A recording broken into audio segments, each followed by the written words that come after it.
آزادی بہت بڑی نعمت ہے، لیکن آزادی تب تک آزادی رہتی ہے کہ جب تک وہ اس کا شکر ادا کرتے رہیں۔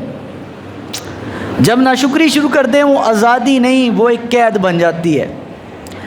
موجودہ دور میں ہم پاکستان کا اگر موجودہ صورتحال کو کہ ہم آج اس حالت میں پاکستان کے مسلمان کیوں ہیں، پاکستان کے حالات ایسے کیوں ہیں، تو ہم قرآن مجید سے پوچھتے ہیں۔ قرآن ہمیں بتائے گا کہ آج ہم دنیا میں ذلیل و رسوا کیوں ہو رہے ہیں، ہم پریشان کیوں ہیں، پاکستان کے حالات، پاکستان میں رہنے والوں کی حالت اس طرح کی کیوں ہے۔ میں نے سورہ نحل کی آیت نمبر 112 تلاوت کی ہے۔ آیت نمبر 112 سورہ نحل ہے، 14واں سپارہ۔ اللہ پاک فرماتا ہے وَضَرَبَ اللَّهُ مَثَلًا قَرْيَةً كَانَتْ آمِنَةً مُطْمَئِنَّةً۔ اللہ فرماتا ہے میں تمہیں ایک قوم کی مثال بتاتا ہوں۔ ایک لوگ تھے کہ جو کانت آمنۃ مطمئنہ، جو بڑی ہنسی خوشی اپنی زندگی گزار رہے تھے، لوگ بڑے پرسکون ماحول تھا، حالات بڑے اچھے تھے، تنگی پریشانی نہیں تھی، برکت ہی برکت تھی۔ یاتیہا رزقھا رغدا من کل مکان۔ اللہ فرماتا ہے ہر طرف سے میں ان کو رزق بھی دے رہا تھا، پیداوار بھی زمین کی بڑی اچھی تھی، لیکن کیا ہوا؟ فکفرت بانعم اللہ، اس قوم نے اللہ کی نعمتوں کی ناشکری شروع کر دی، تو کیا ہوا؟ فاذاقها اللہ لباس الجوع والخوف۔ اللہ فرماتا ہے میں نے اس کو 2 سزائیں دی، اس قوم کو 2 سزائیں ملی۔ کون سی؟ کتنی سزائیں ملی بھائی؟ 2 سزائیں اللہ فرماتا ہے ان کو ملی، اور قیامت تک اصول بیان ہو گیا کہ جو بھی ایسی اللہ کی نعمت کی ناشکری کرے گا اس کو اللہ یہ 2 سزائیں دیتا رہے گا۔ سب سے پہلے اللہ فرمایا لباس الجوع، اللہ نے ایسی قوم کے اندر ایسے تنگ دستی پیدا کی کہ ان کو بھوک میں مبتلا کر دیا، بھوک میں مبتلا کر دیا۔ والخوف، اور قرآن کہتا ہے ان کو امن، جو پہلے امن و امان تھا پھر بے چینی شروع ہو گئی۔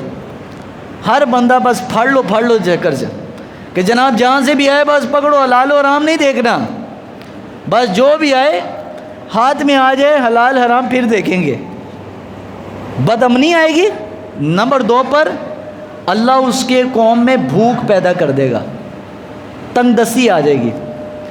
آپ موجودہ ہماری حالت دیکھ لیں، 75 سال پہلے آزاد ہوا پاکستان، کہ آج ہمیں ایسا نظر نہیں آ رہا۔ آج ہم اس حالت میں ہیں کہ دنیا کے ملکوں کی در کی بھیک مانگ رہے ہیں، $1 ارب قرضہ دے دو، $1 ارب۔ $1 ارب کے لیے پاکستان جیسا ایٹامک ملک کہتا ہے کہ ہمیں قرض دے دو۔ یہ حالت یہاں تک کیوں کیسے پہنچی؟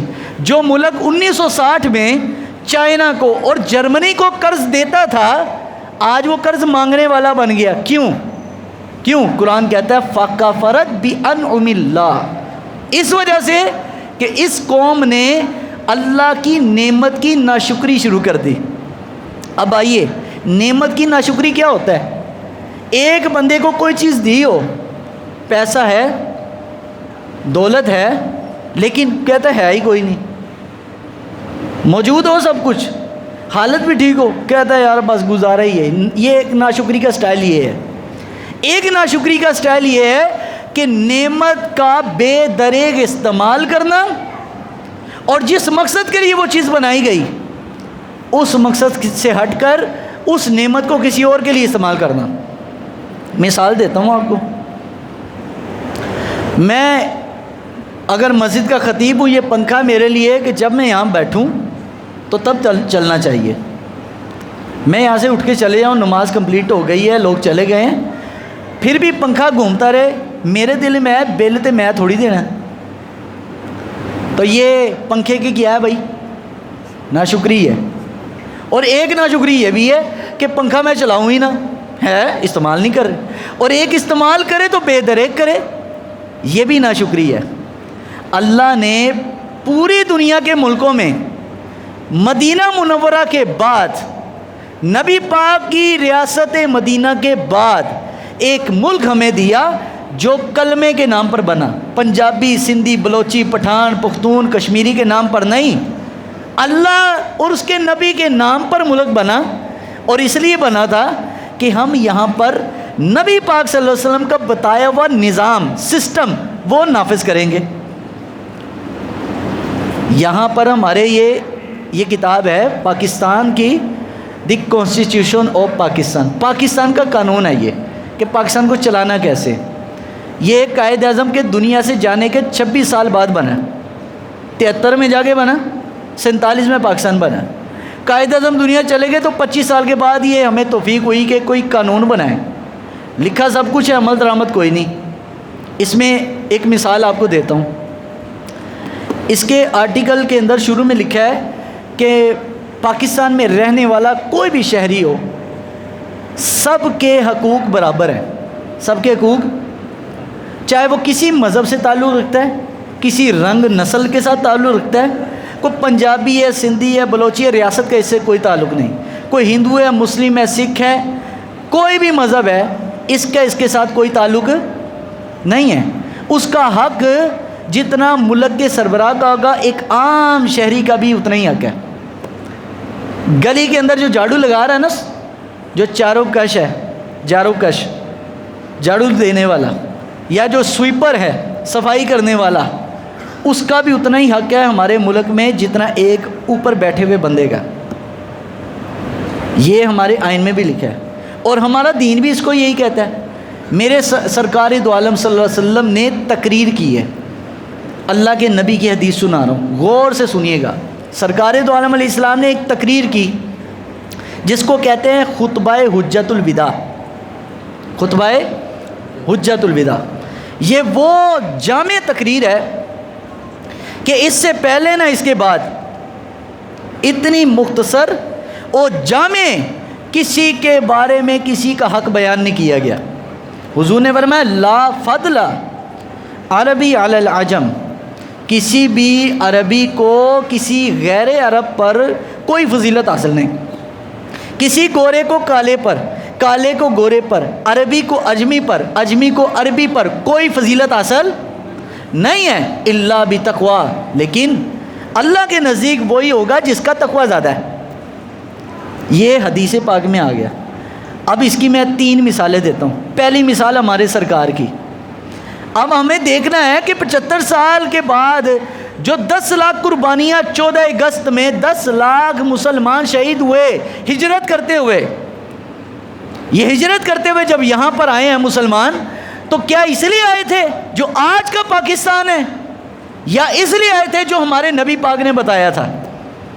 سرکار دو عالم علیہ السلام کی تقریر سنیے۔ 10 لاکھ 14 اگست میں مسلمان مرے، شہید ہوئے، اگر ان کو دکھایا جائے آج کا پاکستان تو وہ کہیں گے بھائی 47 سے پہلے والے ہی ٹھیک تھا۔ جو آج ہمارے حالات ہیں، مسلمانوں کے لیے بنا تھا نا وطن، لیکن آج مسلمان نے خود ہی جڑ سے اکھاڑ کر پھینک دیا کہ بھائی قائد اعظم نے تو کلمے کے نام پر سب کو اکٹھا کیا، لیکن نہ ادھر دین کی بات نہیں ہوگی، ادھر اپنی بات ہوگی۔ میں کیا کہتا ہوں، اب سنیے سرکار کی بات۔ اللہ کے نبی علیہ السلام دنیا سے جانے سے 1 مہینہ قبل میرے سرکار نے ایک تقریر کی ہے، جمعے کا خطبہ دیا اور فرمایا کسی نے مجھ سے بدلہ لینا ہے تو آ جاؤ، دنیا میں لے لو، قیامت والے دن اللہ کی بارگاہ میں نہ پوچھنا مجھے، دنیا میں لے لو۔ سارے صحابہ کہ اللہ کے نبی جو دنیا کو انصاف دینے آئے ہیں، نبی پاک سے کون جناب اپنا بدلہ لے گا؟ یہ سرکار نے کبھی کسی کے ساتھ ناانصافی کی نہیں ہے کہ حضور کو بدلہ دینا پڑے۔ لیکن اتنے میں ایک صحابی کھڑے ہوئے، حضرت عکاشہ رحمت للعالمین صلی اللہ علیہ وسلم، جب کیا حضرت عکاشہ کھڑے ہوئے، حضرت عمر غصے کی نظر میں دیکھ رہے ہیں کہ عکاشہ اللہ کے نبی سے بدلہ لوگے؟ حضرت عکاشہ نے کہا ہاں میں نے سرکار سے بدلہ لینا ہے، حضور نے خود کہا ہے جس نے بدلہ لینا آ جاؤ۔ تو حضور نے فرمایا کیا بدلہ ہے؟ یا رسول اللہ صلی اللہ علیہ وسلم، مجھے آپ نے لائن میں جب کھڑا کیا، سب بنا رہے تھے جنگ کرنے کے لیے، صفیں بن رہی تھی، آپ نے میرے جسم پر ایک چھڑی ماری، سوٹی جو ہے مجھے ماری، تو میں نے وہ بدلہ لینا ہے۔ اب حضرت عکاشہ کی نیت تو کسی کو نہیں نہ پتہ تھی، لیکن سرکار نے یہ بات کہہ کے قیامت تک کے مسلمانوں کو بتا دیا ہے جو دنیا کو انصاف دینے آئے تو اس کا اپنا انصاف دیکھو کہ اگر وہ بھی کسی کے ساتھ تھوڑی سی کمی بیشی اگر کر لے بظاہر تو وہ بھی بدلہ دینے کے لیے ہر وقت تیار رہتا ہے۔ ہمیں بھائی یہ والا اسلام چاہیے کہ کسی بھی ریاست کا سربراہ اٹھ کے کہے کہ جناب مجھ سے کوئی زیادتی ہوئی ہے تو میں بدلہ دوں گا خود۔ اب سرکار نے جب یہ بات کہی عکاشہ کہنے لگے یا رسول اللہ صلی اللہ علیہ وسلم جب آپ نے مجھے چھڑی ماری تو آپ نے چھڑی پکڑی ہوئی تھی اور میرے جسم پر قمیض نہیں تھی، میں نے تہہ بند پہنا تھا، تو یا رسول اللہ آپ وہ چھڑی منگوائیں اور چھڑی منگوا کر میں نے اسے بدلہ لینا ہے۔ حضرت عکاشہ نے حضور کے گھر سے چھڑی منگوائی، چھڑی پکڑی، حضور نے اپنا کرتا مبارک پیچھے سے اٹھایا اور پیچھے اٹھا کے فرمایا ٹھیک ہے بدلہ لے لو۔ حضور نے اپنی پشت پیش کر دی۔ بہرحال حضرت عکاشہ کی یہ نیت تو نہیں تھی، جا کے حضور سے لپک گئے، حضور کی کمر مبارک کو اپنے سینے سے لگایا اور چومنے لگے۔ فرمایا عکاشہ بدلہ کیوں نہیں لے رہے؟ عرض کیا یا رسول اللہ صلی اللہ علیہ وسلم ہم آپ سے بدلہ کیسے لے سکتے ہیں، آپ تو انصاف دینے والے ہیں۔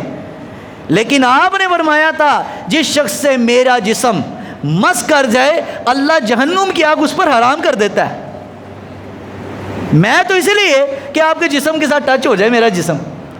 بہرحال حضور نے اب مثال تو بنائی نا۔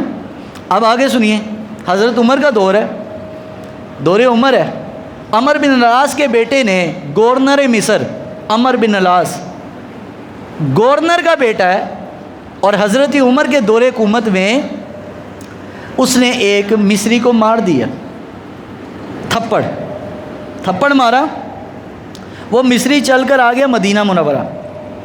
اس نے کہا کہ اگر اس کے باپ کو میں نے بولا تو باپ مجھے بدلہ لے کے نہیں دے گا۔ حضرت عمر ابن الخطاب رضی اللہ تعالیٰ عنہ کے پاس آیا، انہوں نے خط لکھا، گورنر کے بیٹے کو بلایا اور بلا کر فرمایا کہ تم نے اس کو مارا تھا؟ وہ مان گئے ہاں جی میں نے مارا، مجھ سے غلطی ہوئی۔ فرمایا ٹھیک ہے۔ اس گورنر کو بولا جیسے اس نے مارا، مصری کو کہا کہ گورنر کے بیٹے کو ایسے ہی مارو جیسے اس نے تمہیں مارا، اگر تم سے تھپڑ وغیرہ نہیں لگ سکتا، یہ میرے ہاتھ میں ڈنڈا ہے۔ حضرت عمر کے ہاتھ میں ایک ڈنڈا ہوتا تھا ہر وقت، عصا، چھڑی۔ آپ نے فرمایا چھڑی لو، اس سے مارو اس کو۔ یہ نظام کہاں سے آیا بھائی؟ حضرت علی کا دور، تیسری مثال دے رہا ہوں۔ حضرت علی کا دور آیا، حضرت علی جب خلیفہ بنے تو حضرت علی کے بھائی ہیں عقیل، انہوں نے حضرت علی کی دعوت کی۔ کیا کی ہے بھائی؟ دعوت کی ہے اپنے بھائی کی، اور بھائی 3 بر اعظموں کا خلیفہ ہے۔ کیا بھائی؟ 3 بر اعظم، یعنی پاکستان جیسے 40 ملک ہوں نا، پاکستان جیسے 40 ملک ہوں تو حضرت علی کی اتنی حکومت تھی۔ اب بتائیں نا اسے کتنے ساڑھے کو پاکستان نہیں سنبھالے جا رہے ہیں، اور حضرت علی 40 پاکستان جتنے ملک، او افریقہ تک حکومت، مصر ادھر سے نیچے ترکی تک، اوپر خراسان، آذربائیجان، آرمینیا، یہ سارے علاقے جو آج جس کو ہم کہتے ہیں وسطی ایشیا، وہ ساری ریاستیں موجود۔ حضرت علی تنے تنا خلیفہ اس کے۔ تو بھائی نے کی دعوت، کہا بھائی جان آپ آ جائیں، میں نے آپ کے نا کھانے کی دعوت کی، آپ خلیفہ بنیں۔ حضرت علی آئے تو گھر میں دیکھا کیا پکا ہوا بھائی، ایک جو کی روٹی ہے، گوشت ہے بھنا ہوا، پنیر ہے، شہد ہے، یہ 3-4 چیزیں تھیں، اور پانی رکھا ہوا۔ اب دعوت کوئی بڑا کوئی شاہی کھانا بھی نہیں تھا کہ جو اس زمانے کے بادشاہوں کا ہوتا تھا، لیکن حضرت علی المرتضیٰ نے اس سے کہا بھائی جان یہ بتائیں یہ پیسے کہاں سے آئے؟ نہ آپ کی کوئی نوکری ہے، نہ آپ کا کوئی کاروبار ہے، ٹھیک ہے میں وقت کا خلیفہ ہوں، لیکن میرے پاس اتنے پیسے نہیں ہیں، آپ کے پاس یہ پیسے کہاں سے آئے؟ امیر المومنین علی المرتضیٰ نے جب یہ کہا، عقیل بن ابی طالب کہنے لگے کہ بھائی جان جو ہمیں وظیفہ ملتا ہے نبی پاک کے رشتہ دار ہونے کی وجہ سے، جو وظیفہ ہمیں یعنی خرچ کے پیسے جو ملتے ہیں حکومت کی طرف سے، نبی پاک کے زمانے سے ہے، سرکار خرچ دیتے تھے اپنے رشتہ داروں کو، حضرت ابو بکر دیتے تھے، حضرت عمر، حضرت عثمان، حضرت علی تک۔ تو کہا وہ جو خرچ ملتا ہے میں نے اس سے تھوڑے تھوڑے پیسے 3 مہینے میں جمع کیے، تو میں نے کہا میرا بھائی خلیفہ بنا ہے تو میں اس کی دعوت کروں گا۔ امیر المومنین حضرت علی نے بلایا اپنے وزیر خزانہ کو۔ کس نے بلایا بھائی؟ حضرت، سارے بولو، میں کوئی اخبار کی باتیں نہیں بتا رہا بھائی، کوئی سیاست کی باتیں نہیں ہے، یہ صحابہ نے ایسے کیا ہے، یہ عملی، یہ کتابوں میں باتیں درج ہیں. میں ہوائی باتیں نہیں کر رہا، لکھی ہوئی بات کر رہا ہوں جو صدیوں سے مسلمان روایت کرتے ہیں.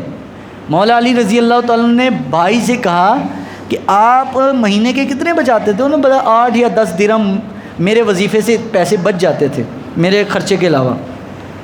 آپ نے بتایا وزیر خزانہ کو، حضرت علی کا وزیر خزانہ، وزیر خزانہ بھی ہو اور علی کا ہو تو بھائی دھوکہ نہیں کر سکتا. بتائیں بھائی دھوکہ کر سکتا ہے؟ مولا علی کا وزیر خزانہ ہو، حضرت علی خود بھی فقیری میں، اس کا وزیر خزانہ بھی ہے، سادے سے کپڑے میں آیا.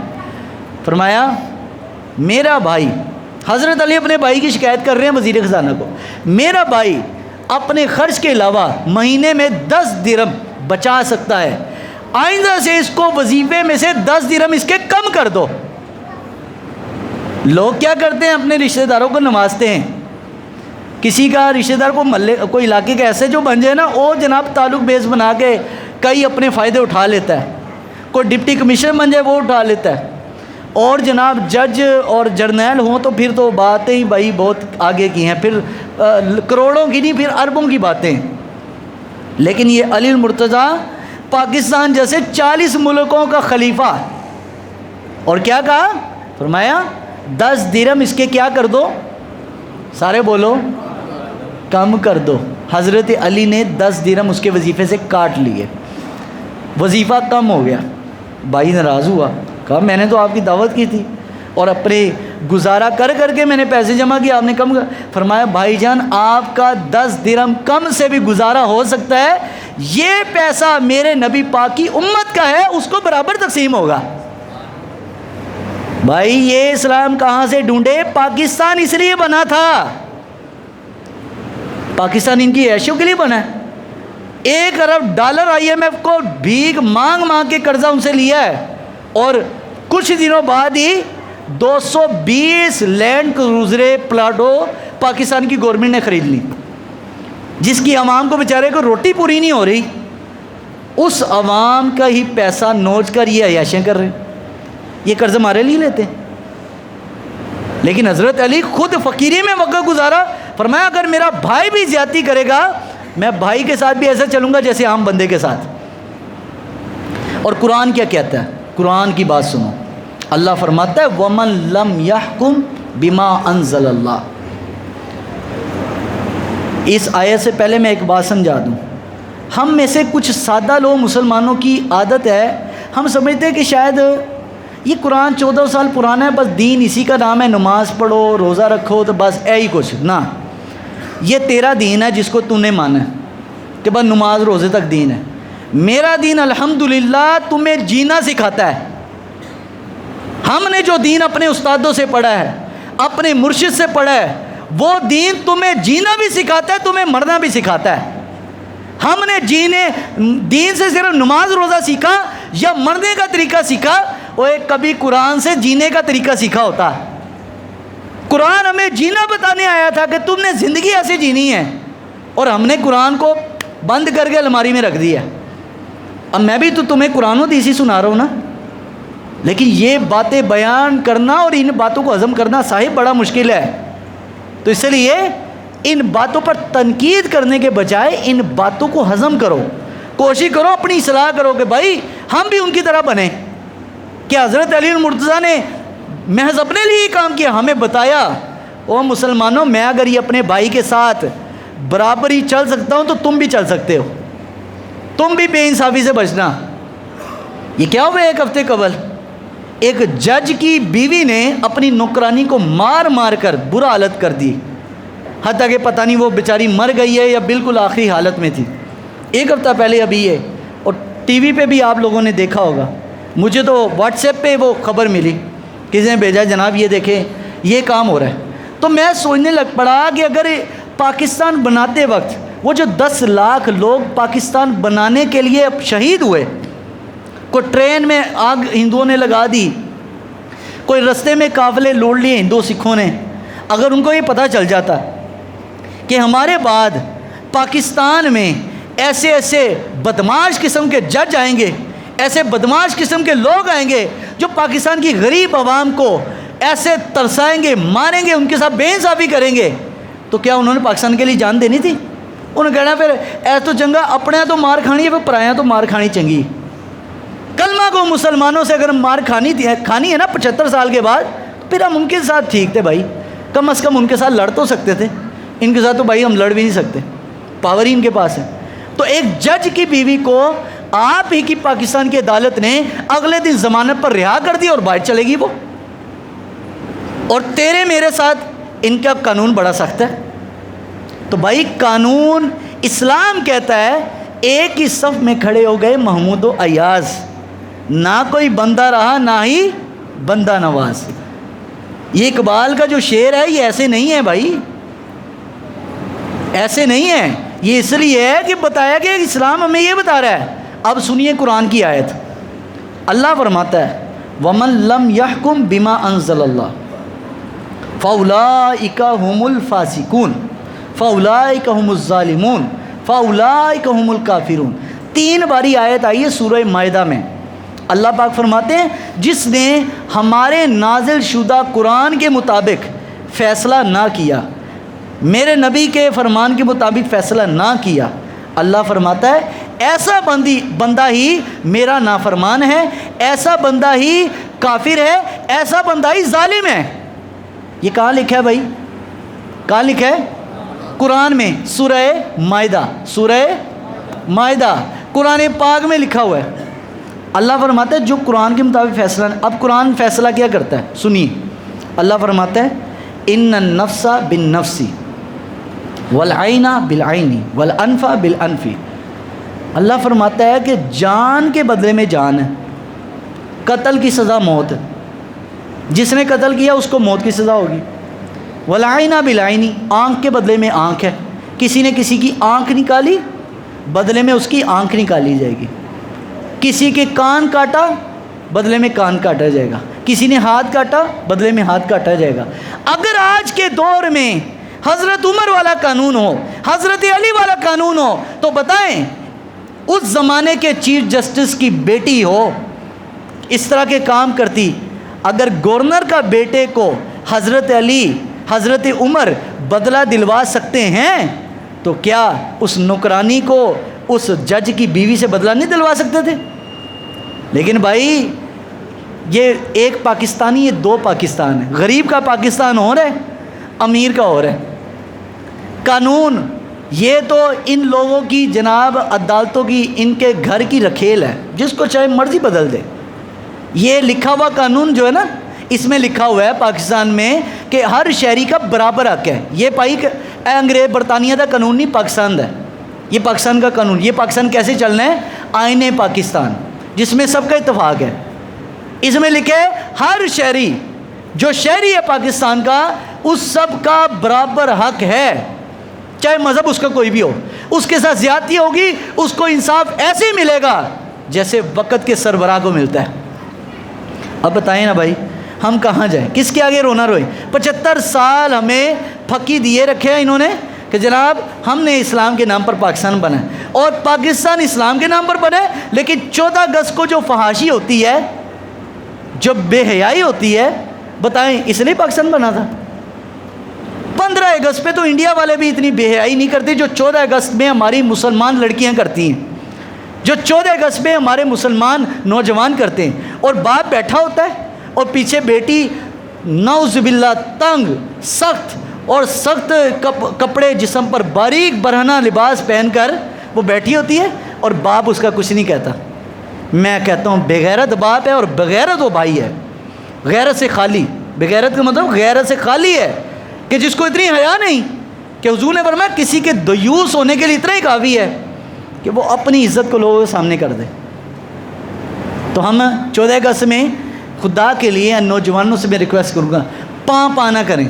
یہ پاکستان تم نے کوئی جناب کشمیر فتح نہیں کر لیا کہ جشن منا رہے ہو، ہمیں اپنا سر شرم سے جھکانا چاہیے، شرم سے جھکانا چاہیے کہ ہم نے اسلام کے نام پر ہونے کے باوجود آج تک بتائیں پاکستان میں اسلام کا کون سا قانون نافذ کیا ہے بتائیں؟ لیکن قصور پھر بھی مولوی دا ہے بھائی، مولوی کا قصور ہے۔ جیسے کہ مولوی 75 سال ٹھیکیدار رہا ہے پاکستان کا، اور سارا پاکستانی مولوی چلا رہا ہے۔ تو بھائی جب کسی کا اسلام کو گالی نکالنے کو دل کرتا ہے نا، وہ مولوی کو گالی نکال کے اپنا دل ٹھنڈا کر لیتا ہے۔ ہاں کوئی غلط مولوی ہے، غلط بات کی ہے، قرآن حدیث سے ٹکراتی ہوئی بات کی ہے، تو ایسے مولوی کو پکڑو، چاہے میں کیوں نہیں، میں حاضر ہوں۔ لیکن جب اسلام کی کوئی مولوی بات کر رہا ہے نا، تو تم مولوی کو گالی نہیں نکال رہے، تم اصل میں دین کی بات کو تمہیں برداشت نہیں ہو رہی وہ بات، کہ مولوی ممبر پر بیٹھ کے ایسی باتیں کیوں کرتا ہے۔ مجھ سے اللہ نے اس ممبر کا پوچھنا ہے، اور میں قیامت کو اللہ کو اس کا جواب دوں، آپ کا نہیں۔ آپ کا جواب دے تب ہوں گا کہ جب حق بات ہوگی میں نہیں بیان کروں گا، میں چھپاؤں گا، میں ڈروں گا وہ یار نمازی نہ ناراض ہو جائے۔ تو بھائی آج کل کے تو نمازی بہت سارے مفتی قسم کے نمازی ہوتے ہیں، مولوی صاحب تو صرف مولوی ہوتے ہیں نا، نمازی بڑے مفتی ہوتے ہیں۔ تو اسی لیے مفتی نہ بنے، دین پڑھے۔ ہم 13 سال ایسے جناب دال چنے بیچ کر دین نہیں پڑھے، ہم نے اپنا وقت لگایا۔ لوگ اپنے بچوں کو پڑھاتے ہیں ڈاکٹری، انجینئرنگ، اور لوگ کمانے کے لیے اپنے بچوں کو پڑھاتے ہیں۔ ہمارے ماں باپ نے ہمیں کمانے کے لیے نہیں پڑھایا، ہم ابھی تک پڑھ رہے ہیں، مزید پڑھ رہے ہیں، تاکہ کوئی بھی بات اللہ اور رسول کی کوئی اس عوام سے، عام لوگوں سے جو جمعے کے جمعے آتے ہیں، ان سے رہ نہ جائے۔ انہوں نے آنے جمعے کو ہوتا ہے، کم از کم اپنے کان میں حق بات سن کر تو جائیں نا، کو اللہ رسول کا پیغام تو لے کر جائیں نا۔ اگر میں ہیرے مائیے یہاں سنانا شروع کر دوں تو یہ اللہ رسول کی بات تو نہیں ہے۔ واہ واہ بھی ہوگی، پیسے بھی ملیں گے، اور جناب سب پیار بھی کریں گے، لیکن اصل پیغام وہ ہے کہ کوئی بندہ سنے، محبت بھی کرے، اور کوئی سن کر دشمن بھی بنے۔ اور یہی باتیں کہنے کی ہم انٹرنیٹ پر، سوشل میڈیا پر لوگوں سے گالیاں بھی کھاتے ہیں کہ مولویان وہ کی بھائی ہمیں یہ باتیں کہنے سے کیا ملے گا بتائیں مجھے؟ کوئی پیسے مل رہے ہیں مینوں؟ مجھے آپ میں سے کئی لوگوں کی مخالفت بھی دیکھنا پڑے گی، اور کئی لوگوں کا پیار بھی ملے گا، لیکن ہم نے اس پیار اور مخالفت کو نہیں دیکھنا، اللہ رسول کو دیکھنا ہے۔ اس لیے خدا کے لیے دین پڑھو، اپنے بچوں کو دین پڑھاؤ، سیکھو دین۔ اور پاکستان بنانے کا جو مقصد تھا نا، وہ مقصد دیکھو کہ یار پاکستان بنا کیوں تھا، ہم کیوں جدا ہوئے انڈیا سے، ہمیں کیا مقصد تھا؟ کہ نماز نہیں پڑھنے دیتا تھا ہندو، اس سے زیادہ مسلمان انڈیا میں ہیں، وہاں مسجدیں بھی ہیں، مدرسے بھی ہیں، مزارات بھی ہیں اولیاء اللہ کے، بڑا کچھ ہے۔ تو فرق کیا تھا؟ ایک تھا لکم دینکم ولی دین، نظریہ دو قومی نظریہ، کہ تمہارا اپنا سسٹم نظام ہے، ہمارا نظام وہ ہے جو اللہ کے نبی ہمیں قرآن کی صورت میں دے کے گئے۔ پاکستان میں جس دن قرآن کا نظام نافذ ہوگا نا، ہر غریب کی آواز بھی سنی جائے گی، لیکن یہ تب ہوگا جب تو اور میں چاہیں گے۔ اللہ تعالی ہمیں اسلام کا بول بالا بلند کرنے کی توفیق نصیب فرمائے۔ وآخر دعوانا الحمدللہ۔